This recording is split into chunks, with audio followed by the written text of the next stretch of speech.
அறுபடை வேட்டை மறைக்கப்பட்ட உண்மைகள் என்னன்னு இந்த வீடியோல பார்க்கலாம். திருப்பரங்குன்றம் ஏன் அத்தனை முருகன் கோயில் இருந்தும் இதுவே முதல் படை வீடானதற்கு காரணம் அப்படின்னு தெரிஞ்சுக்கணுமா?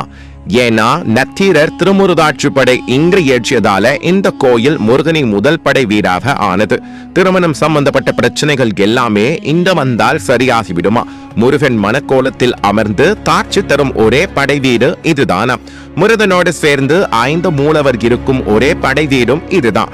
கொடவரை கோயில் அப்படிங்கறதால மூலவருக்கு அபிஷேகம் இல்லை, எல்லாமே முருகனின் வேலுக்கு தான். அதுவும் தனி சிறப்பு ஆகுமா? தோல் வியாதி அனைத்தும் இங்க வந்து உப்பும் மிளகும் வைத்து சுத்தி போட்டால் குணமாகும் என்பது தாரகால நம்பிக்கையா இருந்துட்டு இருக்கு. கோயில் கோபுரமாக சிவனே தன்னை லிங்கமாக இருந்து குன்றாக அமைந்திருப்பது மற்றொரு சிறப்பா சொல்லப்படுது.